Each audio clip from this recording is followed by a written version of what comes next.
Ninth का मैंने ninth का सेम टू सेम वही रहेगा, पार्ट टू और इंग्लिश ग्रामर डालता है ना। अपन ने क्या किया उसको इंग्लिश लिखे ना, सब्जेक्ट क्या लिखे तो क्लास 9वीं इंग्लिश, ऐसा तो इंग्लिश ग्रामर कर लेना, छोटा कर लेना, इंग्लिश ग्रामर है सर, पार्ट टू, बस दो चीज़ बदलना है, पार्ट टू इंग्लिश ग्रामर 9वीं वाला।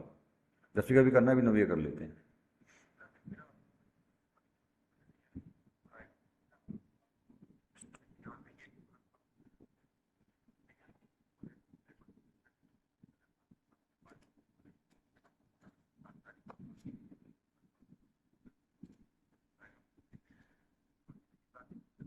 हेलो बच्चों, मैं लेकर आ गया हूँ आप लोगों के लिए क्लास 9 त्रैमासिक परीक्षा, जो कि 7 अक्टूबर को होना है, कल होना है जो पेपर, उसका यहाँ पे मैं वीडियो लेके आ गया हूँ सेकंड पार्ट। जैसे कि मैंने पहले वीडियो में आप लोगों को पार्ट ए, पार्ट बी और part D, section A, section B, section D समझा दिया था, कैसे आएगा, क्या पेपर होने वाला है।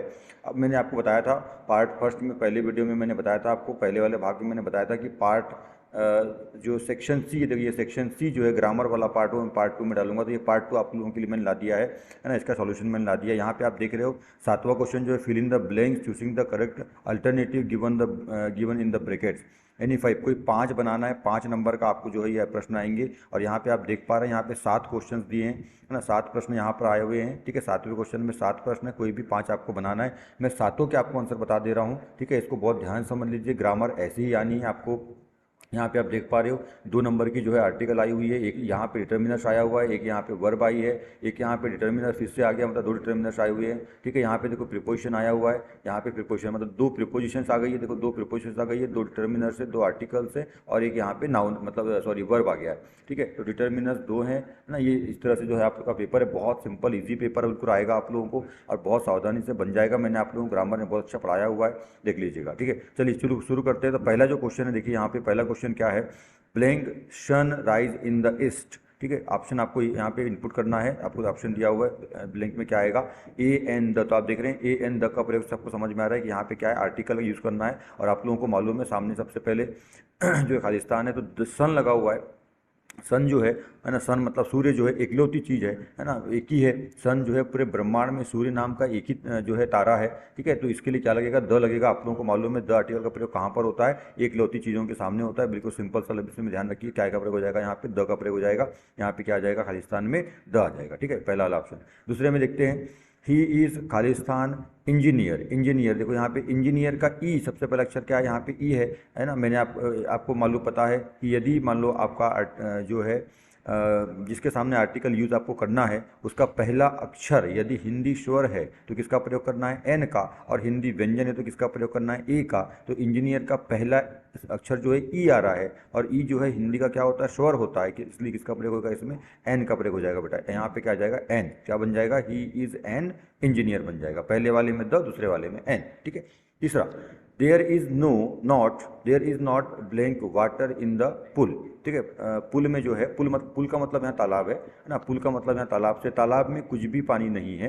तो देखिए यहाँ पे किसका प्रयोग करेंगे, मच और मेनी का प्रयोग करेंगे। मच और मेनी दोनों का ही जो अर्थ होता है बेटा, बहुत होता है, बहुत सारे से होता है ना, बहुत सारा या बहुत, ठीक है, दोनों का। पर यहाँ पे ध्यान रखेंगे, देखिए वाटर क्या है, वाटर क्या है, अनकाउंटेबल नाउन है, ठीक है। ये वाटर क्या है, अनकाउंटेबल, मतलब ये मटेरियल नाउन होता है, अनकाउंटेबल नाउन होता है। अनकाउंटेबल नाउन के साथ बेटा याद रखिएगा मच का प्रयोग होता है, मेनी का प्रयोग नहीं होता। मेनी का प्रयोग जो काउंटेबल नाउन के साथ, काउंटेबल नाउन के साथ में मेनी का प्रयोग होता है, और अनकाउंटेबल नाउन के साथ में बेटा किसका प्रयोग होता है मच का प्रयोग होता है। तो यहाँ पे क्या आ जाएगा, मच, ठीक है, क्या आ जाएगा, सही इसका मच आ जाएगा, ठीक है। चौथा, वी खालिस्तान to watch the movie yesterday, go and went, go और वेंट दोनों में से किसी एक वर्ब का प्रयोग करना है, ठीक है। यहाँ पे देखिए, तो यहाँ पे आपको सबसे अच्छा है, सबसे पहले सेंटेंस पहचानना है किस टेंस का वाक्य है। तो we blank to watch the TV yesterday, yesterday, ठीक है। यस्टरडे से आपको समझ में आ रहा है, यस्टरडे मतलब होता है बीता हुआ कल, ठीक है। टुमारो मतलब आज होता है, ठीक है। यस्टरडे मतलब बीता हुआ कल, टुमारो मतलब आज, ठीक है। और सॉरी टुडे मतलब आज, टुमारो मतलब आने वाला कल, सॉरी,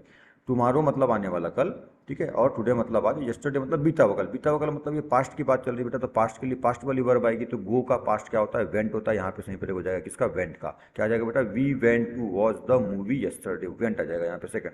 पास्ट टेंस का वाक्य है, पास्ट वाली वर्ब आएगी, तो पास्ट वर्ब कौन सी होती है, वेंट होती है, ठीक है।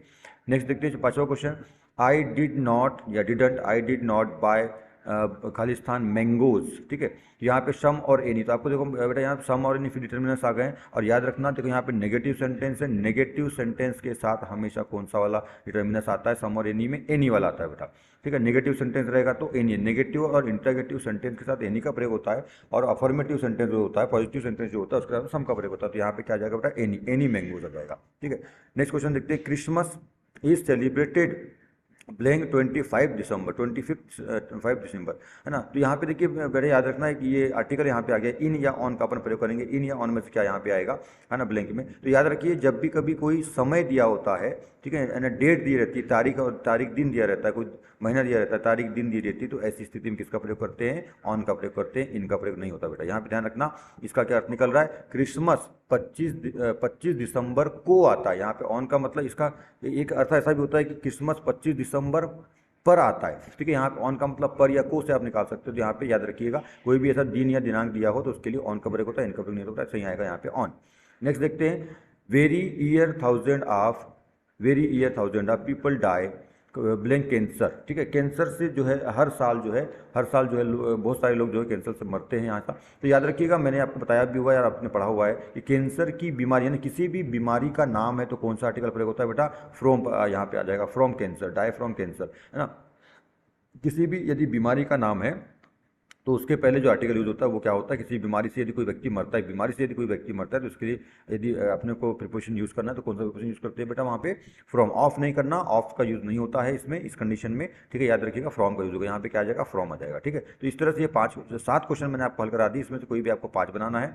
अब नेक्स्ट क्वेश्चन चलते बेटा, 8वां क्वेश्चन जो है, 8वां क्वेश्चन क्या है, डू एज डायरेक्टेड है 8वां क्वेश्चन, है ना। जो निर्देश दिए गए हैं ना उस हिसाब से इसको आपको बनाना है, निर्देश अनुसार इसको बनाना है, डू एज डायरेक्टेड, है ना। कोई भी 5 करना है, यहाँ पर भी जो है 7 दिए हैं, आपको कोई भी 5 यहाँ पे बनाना है, ठीक है। पहला, सिमरन डज MBA मेक नेगेटिव, क्या बनाना है बेटा, इसको मेक नेगेटिव, मतलब नेगेटिव बनाना, नकारात्मक बनाना है। पर यहाँ सबसे पहले नकारात्मक बनाना है, सबसे पहले आपको ये ध्यान देना होगा कि जो सेंटेंस दिया है सिमरन डज MBA, ये किस टेंस में दिया गया है ना, किस टेंस का ये सेंटेंस है, आपको ये पहचानना पड़ेगा सबसे पहले। तो यहाँ पे सबसे बड़ी गलती आप लोग ये करते हैं बेटा, ये डज को आप हेल्पिंग वर्ब समझ लेते हो। यहाँ पे जो डज, इस सेंटेंस में जो डज है वो हेल्पिंग वर्ब नहीं है, ऑक्सिलरी वर्ब नहीं है, ये यहाँ पे क्या है, मेन वर्ब है। डू का 5th फॉर्म, ES वाला फॉर्म, डू का ES वाला फॉर्म 5th फॉर्म है यहाँ पर, ठीक है। यहाँ पे हेल्पिंग वर्ब नहीं है, ये ध्यान रखिएगा। और तो जब हेल्पिंग वर्ब नहीं है तो हेल्पिंग वर्ब नहीं है तो 2 ही ऐसे सेंटेंस होते हैं जो हेल्पिंग वर्ब इसमें नहीं आती है, वो होता है प्रेजेंट इंडेफिनिट का अफर्मेटिव और दूसरा होता है पास्ट इंडेफिनिट का अफर्मेटिव। इन दोनों की पहचान भी होती है। पास्ट इंडेफिनिट का यदि अफर्मेटिव होता तो यहाँ पे सेकंड फॉर्म आती,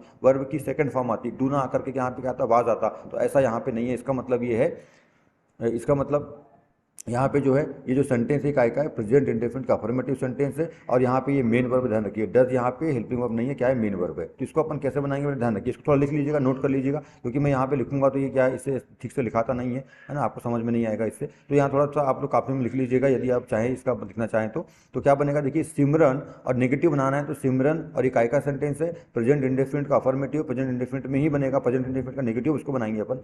तो सिमरन डज नॉट, डज ये वाला आएगा, पर ये डज नहीं है, वो डज जो है वो हेल्पिंग वर्ब वाला है। सिमरन डज नॉट, और ये डज का हो जाएगा डू, डज का हट, यहाँ से ईएस हट जाएगा, ध्यान रखना यहाँ पे ईएस जो है ये वाला ईएस हट जाएगा, डू रहेगा। सिमरन डज नॉट डू MBA, ऐसा बनेगा बेटा, सिमरन डज नॉट डू MBA। तो डज जो हेल्पिंग वर्ब है, नॉट लग जाएगा, नेगेटिव बन जाएगा, और ये डज का हो जाएगा डू हो जाएगा, ठीक है। तो ऐसा पहला बन जाएगा, सिमरन डज नॉट डू MBA। तो दूसरे क्वेश्चन पे आते हैं, ही शॉ अ स्नैक, है ना, उसने एक सांप देखा। तो change into past perfect tense, past perfect tense में बदलना बेटा इसको, पास्ट परफेक्ट, है ना। तो देखो पास्ट परफेक्ट में बदलने की सब्जेक्ट जो है ही तो रहेगा। पास्ट परफेक्ट की एक ही हेल्पिंग होती है ना, वो जो है हेड है, चाहे यहाँ पे जो आपका सब्जेक्ट है सिंगुलर है प्लूरल है, दोनों के लिए वही यूज होता है, एक ही हेल्पिंग होती है। तो क्या बन जाएगा, ही हैड, ठीक है, बना बेटा बना HAD हैड, ही हैड। और शाह यहाँ पे जो है सेकंड फॉर्म है, ठीक है, वर्ब की यहाँ पे ध्यान रखिएगा, पास्ट परफेक्ट टेंस में मेन वर्ब की थर्ड फॉर्म लगती है। तो सी शाह सीन, थर्ड फॉर्म होता है सीन, SEEN सीन। तो he had sheen a snack, ऐसा हो जाएगा बेटा, he had sheen a snack, ठीक है। ये बन जाएगा इसका पास्ट परफेक्ट टेंस। नेक्स्ट पे आते हैं थर्ड वाला, he eats bananas, change into passive voice, passive voice में इसको बदलना है। तो आप लोगों को मालूम है जब अपन ये काय में दिया है, एक्टिव वॉइस में दिया हुआ है ना, ये टेंस में दिया हुआ है, एक्टिव वॉइस में दिया हुआ है, टेंस मतलब एक्टिव वॉइस या एक्टिव वॉइस में टेंस होता है, इसको पेसिव वॉइस में बदलना है। तो पेसिव वॉइस में बदलने के लिए क्या करते हैं आप लोगों को पता है, जो एक्टिव वॉइस का ऑब्जेक्ट होता है, यहाँ पे एक्टिव वॉइस का ऑब्जेक्ट क्या है, बनानास है, बनानास क्या बन जाएगा, पेसिव वॉइस में सब्जेक्ट बन जाएगा, और जो एक्टिव वॉइस का सब्जेक्ट होता है वो पेसिव वॉइस में ऑब्जेक्ट बन जाता है। तो इसका जो है क्या बनेगा, देखिए बनानास, बनानास का बी को आप कैपिटल कर लेंगे, पहला लेटर कैपिटल हो जाएगा, तो बनानास का बी कैपिटल, बनानास आर, क्योंकि बहुवचन है बनानास है तो आर लग जाएगा साथ में, है ना, हेल्पिंग वर्ब क्या आ जाएगी, आर आ जाएगी। यदि बनाना होता तो इज लगता, बनानास है बहुवचन है इसलिए, है ना, प्लूरल में है तो यहाँ पे आर लग जाएगा। तो बनानास आर, उसके बाद इट, ध्यान रखिएगा पेसिव वॉइस में हमेशा वर्ब की थर्ड फॉर्म यूज होती है, पेसिव वॉइस में मेन वर्ब की हमेशा थर्ड फॉर्म। तो इट का हो जाएगा इटन, तो बनानास आर इटन बाय, है ना, एक बाय यहाँ पे जो है एक एजेंट लगेगा, एक प्रीपोजिशन लगेगा, ठीक है, बाय, और ही का हो जाएगा हिम। देखिए बनानास का बनानास ऑब्जेक्ट बनेगा, ये ऑब्जेक्ट है, इसका सब्जेक्ट बन जाएगा bananas are eaten, eaten third form लग जाएगा इट का, इटन EATEN इटन, और बाय BY बाय यहाँ पे जो है एजेंट लग जाएगा, प्रीपोजिशन लग जाएगा, और ही का हो जाएगा हिम, ही का क्या हो जाएगा, हिम। ही यहाँ पे देखिए सब्जेक्टिव केस है, अब इसको हम लास्ट में लगा रहे हैं ऑब्जेक्ट, तो ऑब्जेक्ट के रूप में लगाना पड़ेगा, तो ही का ऑब्जेक्ट होता है हिम। तो क्या बन जाएगा पूरा पूरा, bananas are eaten by him, इसका जो है पेसिव वॉइस बन जाएगा। नेक्स्ट चौथे क्वेश्चन पे आते हैं। चौथा क्वेश्चन क्या है देखिए, है ना, तीन क्वेश्चन अपने हो गए। पहला क्वेश्चन अपन ने देख लिया कैसा बना, दूसरा क्वेश्चन अपन देख लिया, आप चाहे तो लिख लीजिए, मैं बोल रहा हूँ 2-2 3-3 4 बार दोहरा रहा हूँ, है ना। अब चौथा क्वेश्चन देखते हैं क्या है। चौथा क्वेश्चन है ही इज वेरी टायर्ड, एक यहाँ पे एक क्लास दी है, एक उपवाक्य दिया हुआ है, और दूसरा he can not work any more, ठीक है, क्या करना है, कंबाइन यूजिंग सो दैट, अरे बहुत ईजी है, बिजी है, सो दैट का मतलब होता है ताकि, ताकि, ठीक है, ताकि या इतना की भी अपन बोल सकते हैं, तो ताकि प्रयोग होता है, और ये बहुत सिंपल होता है, बड़ा याद रखिएगा, है ना। फर्स्ट वाले क्लास में, फर्स्ट वाले उपवाक्य में जहां भी वेरी दिख जाए, वेरी, ठीक है, वेरी के स्थान पे क्या लग जाएगा, शो लग जाएगा। देखो ये शो, वेरी के स्थान पे शो लगा दीजिएगा, और दो क्लास के बीच में जो फुल स्टॉप, दोनों क्लास को कैसे जोड़ दोगे, दैट से जोड़ दोगे, दैट से, ठीक है, दोनों क्लास यानी दोनों उपवाक्यों को दैट से जोड़ देना। क्या बन जाएगा बेटा, देखो वेरी के स्थान में शो लगा देंगे, ही इज सो टायर्ड दैट, यहाँ पे क्या आ जाएगा बेटा, दैट आ जाएगा, बीच में क्या लग जाएगा, that, so he is so tired that, he जो है यहाँ पे ध्यान रखिएगा, इसके बाद टायर, जब दैट लगाओगे आप तो यहाँ पे जो है ये देखो, ये सबसे मेन बात, यहाँ पे जो फुल स्टॉप लगाए, डॉट लगी ना फुल स्टॉप, ये डॉट हट जाएगी, इसके स्थान पे यहाँ पे दैट लग जाएगा, और ही का जो एच है वो स्मॉल हो जाएगा, छोटा ही, यहाँ पे आपको लिखना HE छोटा लिखेंगे, तो क्या बन जाएगा, ही is so tired that he can not work any more, और लास्ट में आ जाएगा आपका ये फुल स्टॉप, देखो लास्ट में वाला फुल स्टॉप आ जाएगा, ठीक है। इस तरह से बहुत ईजी है बेटा ये। नेक्स्ट वाला देखिए पांचवा क्या बोल रहा है, इफ़ यू वर्क हार्ड, एक जो क्लास है, दूसरा यू विल पास, ठीक है, यदि आप कड़ी मेहनत करते तो आप पास हो जाओगे बोलता है। अब क्या बोल रहा है इधर, rewrite using unless in place of if के स्थान पर अनलेस का प्रयोग करना। देखो बेटा ये इफ है, ये इफ को हटा देंगे, उस इफ के स्थान पे क्या लगा दोगे, ये अनलेस को, ये बस इफ को यहाँ से हटा दो, तो ये वाला देखो ये फट जाएगा, और उसके स्थान पे क्या लिख दोगे, ये अनलेस को लिख दोगे, ठीक है, ये अनलेस को लिख दोगे। अनलेस नेगेटिव होता है बेटा, इफ का मतलब होता है यदि, और अनलेस का मतलब होता है यदि नहीं, ये ऑटोमेटिक जो अनलेस है ना वो नेगेटिव होता है, ठीक है, अन और लेस दोनों जो है मिलकर के नेगेटिव को लाते हैं। तो यहाँ पे लगा दोगे अभी इफ के स्थान पे unless, unless you work hard, जैसा का वैसा लिखेंगे, अनलेस यू वर्क हार्ड, और यहाँ पे आ जाएगा यू विल नॉट पास। यहाँ पे ध्यान रखिएगा, मतलब विल के बाद क्या लगा देंगे, नॉट, NOT नॉट लगा देंगे, ठीक है, यहाँ पे नॉट लग जाएगा विल के बाद। क्या बन जाएगा, इफ यू वर्क हार्ड, ठीक है, यू विल नॉट पास, क्योंकि यहाँ पे नेगेटिव कर रहे हो, तो याद रखिएगा जब अनलेस लगता है यहाँ पे, दोनों सेंटेंस कैसे होने चाहिए, नेगेटिव। देखो सेंस क्या निकलेगा, यदि तुम कड़ी मेहनत नहीं करते हो तो तुम पास नहीं होगे, ऐसा बन जाएगा बेटा। तो यहाँ पे नॉट लगाएंगे, यहाँ पे अनलेस लगाएंगे। चलिए नेक्स्ट क्वेश्चन पे देखते हैं। नेक्स्ट क्वेश्चन क्या है, I stand on one leg can, और यहाँ पे फुल स्टॉप लगा हुआ है। क्या बोल रहा है, rearrange the jumbled word into a meaningful sentence. यहाँ पे जो है कुछ शब्दों को इन्हें आगे पीछे कर दिया, जंबल कर दिया, आगे पीछे कर दिया है, ठीक है, इनको क्रम में जमाना है, और इसका मीनिंगफुल अर्थ जो है ऐसा क्रम में जमाना है कि इसका मीनिंगफुल अर्थ निकले। तो देखिए क्या निकलेगा, इसका सबसे पहले आ जाएगा आई, सेकंड नंबर पे आ जाएगा कैन, देखो मैं यहाँ लिख दे रहा हूँ, फर्स्ट नंबर पे आ जाएगा आई, सेकंड नंबर पे आ जाएगा क्या, कैन, ये 2 नंबर पे आ जाएगा कैन, ठीक है, आई कैन ऐसा बन जाएगा। थर्ड नंबर पे आ जाएगा आपका स्टैंड, थर्ड नंबर पे आ जाएगा स्टैंड, आ जाएगा आई कैन स्टैंड ऑन, ठीक है, ये ऑन, और उसके बाद में आ जाएगा ये 5वें नंबर पे ऑन, जो है 5वें नंबर पे आ जाएगा वन लेग, और लास्ट में आ जाएगा आपका 6 नंबर पे क्या आ जाएगा, डॉट लग जाएगा, फुल स्टॉप लग जाएगा, ठीक है, इस तरह से। तो पहला आई, फिर can stand on one leg, उसके बाद लास्ट में फुल स्टॉप, इस तरह से बन जाएगा। तो क्या बन जाएगा, I can stand on one leg, मैं एक पैर पर खड़ा हो सकता हूँ। है ना, आई मैं एक पैर पर खड़ा हो सकता हूँ। पर एक बात देखिए, ध्यान रखिएगा बेटा, यहाँ पे आप लोग गलती करते हो कई बार, है ना। क्या करते हो आप, कैन आई स्टैंड, है ना, कैन को आप सामने लगा देते हो, can I stand on one leg ऐसा बना लेते हो। तो यहाँ याद रखिए कैन सामने कब जाएगा, देखो अभी यहाँ क्या बन रहा है, I stand on one leg, sorry I can stand on one leg, मैं एक पैर पर खड़ा हो सकता हूँ। यहाँ पे पॉजिटिव सेंटेंस यानी साधारण वाक्य बन रहा है।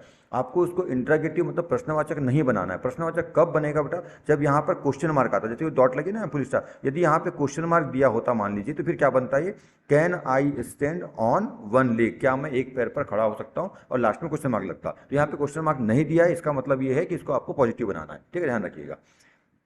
चलिए एक लास्ट क्वेश्चन देख लेते हैं, अंतिम question. It was a good idea, ये एक अच्छा आइडिया था, अच्छी योजना थी। इट वाज अ डेंजरस, परंतु ये डेंजरस, तो देखो किसका प्रयोग करना है यहाँ पे, अच्छा बट का प्रयोग करना है। बट मतलब परंतु, लेकिन, किंतु, है ना, इसका प्रयोग करना है। तो देखिए बट का प्रयोग कहाँ होता है बेटा, ध्यान रखिएगा। बट का प्रयोग होता है एक सेंटेंस पॉजिटिव हो और दूसरा सेंटेंस कैसा हो, नेगेटिव हो। मतलब एक थॉट, एक बात पॉजिटिव हो, अच्छी बात हो, दूसरी बात नेगेटिव हो, अच्छी बात ना हो, इसके तो इन दोनों सेंटेंस या इन दोनों क्लास को जोड़ने के लिए बट का प्रयोग होता है। तो यहाँ पे देखिए पहला सेंटेंस है it was a good idea, बस इन दोनों के बीच में यहाँ पर क्या जोड़ दोगे आप, बट को लिख दोगे। It was a good idea but it was a dangerous idea, ठीक है। यह अच्छा आइडिया था परंतु यह खतरनाक यानी हानिकारक आइडिया था, ठीक है, ऐसा। तो इस तरह से बेटा ये बन जाएगा। तो देखो मैंने सातों के, यहाँ पे 7 क्वेश्चन थे, सातों के सॉल्यूशन मैंने आपको बता दिए, और ऊपर सी पार्ट में भी सातों के सॉल्यूशन मैंने आपको बता दी। इसी तरह से जो है ग्रामर आप लोगों को 10 नंबर की आएगी, 5 नंबर का ब्लैंक्स आएंगे, खाली स्थान आएंगे ऐसे 5 नंबर के, और 5 नंबर का डू इट डायरेक्टेड आएगा। बहुत ईजी आता है ना। गुड लक, थैंक यू, कल अच्छे से पेपर बनाइएगा, बाय।